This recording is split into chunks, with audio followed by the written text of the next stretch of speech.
আসসালামু আলাইকুম বন্ধুরা, সাত সিন্ধুকে আপনাদের স্বাগতম। আপনারা কি জানেন, ছোটবেলায় আমার স্কুলের টিফিন বক্সের সবচেয়ে কঠিন লড়াইটা হতো এই ভেন্ডিকে নিয়ে। দুটি কারণে। প্রথম কারণটি হচ্ছে একে ভেন্ডি বলি নাকি ঢেঁড়স বলবো, আর দ্বিতীয় কারণটি হচ্ছে সবাই বলতো ভেন্ডি খেলে নাকি অঙ্কে খারাপ হয়ে যায়। তবে আজকের রেসিপিটি দেখলে আপনি নিজেই বলবেন এই ভেন্ডি শুধু অঙ্ক ভালো করবে না, আপনার মনও ভালো করে দিবে। আজ আমরা শিখব কিভাবে একটি সাধারণ ভেন্ডি ভাজিকে অসাধারণ করে তোলা যায়। আজকের এই রেসিপিটি শুধু রান্নার রেসিপি নয়, এটি ভেন্ডির বিজ্ঞান বা মজার গল্পে ভরা দারুণ ভ্রমণ। এইবার চলুন আমাদের আজকের উপকরণগুলোর সাথে পরিচয় করিয়ে দিই। প্রথমে আমাদের আছে টাটকা ভেন্ডি। আমি যেহেতু একটু ছোট ছোট ভেন্ডি পেয়েছি, তাই কোনোটা দুভাগ বা 3 ভাগ করে কেটে নিয়েছি। একটা টিপস হলো, ভেন্ডি কাটার আগে ভালো করে শুকিয়ে নিন, এতে ভাজার সময় পিচ্ছিল হবে না। আর আছে পরিমাণে পেঁয়াজ কুচি।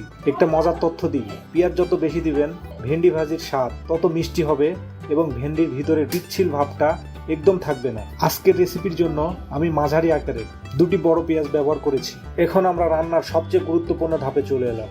একটি প্যান গরম করে তাতে পরিমাণ মতো তেল দিই। তেল গরম হলে একে একে দিয়ে দিন জিরা, কালো জিরা, সাদা ও লাল সরিষা। এই মশলাগুলো সুন্দর একটা সুগন্ধ বের হলে বুঝতে হবে এরা নিজেদের পরিচয় দিতে শুরু করেছে। এরপর এর মধ্যে কেটে রাখা শুকনো মরিচগুলো দিয়ে হালকা ভেজে তুলে নিন। মরিচ কেন তুলে রাখছি, এই ছোট্ট টিপসটা ভাজা শেষ হওয়ার পর বুঝতে পারবেন।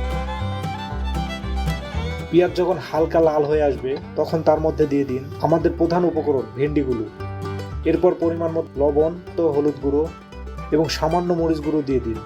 এবার মশলার সাথে সবকিছু ভালো করে মিশিয়ে নিন।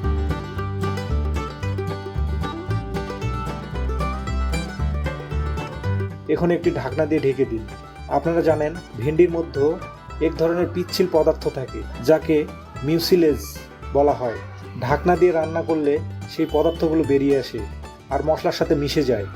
এই পদার্থই ভেন্ডি ভাজিকে পিচ্ছিল করে তোলে। কিন্তু আমরা যখন ঢাকনা দিয়ে রান্না করব তখন এটি মশলার সাথে ভালোভাবে মিশে যাবে এবং ভাজার সময় আর পিচ্ছিল ভাব থাকবে না। এখন ঢাকনা তুলে আরো কিছুক্ষণ ভাজুন। দেখবেন ভেন্ডি থেকে যে পরিমাণ পানি বেরিয়ে এসেছিল তা শুকিয়ে গেছে, ভেন্ডিগুলো ঝরঝরে আর সবুজ হয়ে গেছে। এবার দিয়ে দিন সেই ভেজে তুলে রাখা শুকনা মরিচগুলো। এই মরিচগুলো পুরো রান্নার স্বাদকে অন্য মাত্রায় নিয়ে যাবে।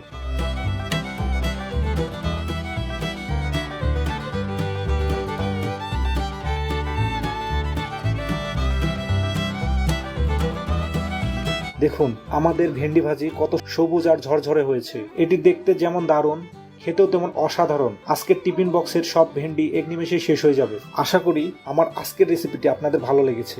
এই অসাধারণ ভেন্ডি ভাজি বাড়িতে তৈরি করে আপনার প্রিয়জনদের চমকে দিন। আমাদের এই রেসিপিটি যদি ভালো লাগে তাহলে লাইক, কমেন্ট ও শেয়ার করতে ভুলবেন না। আপনার মূল্যবান মতামত আমাদের কাছে অনেক গুরুত্বপূর্ণ।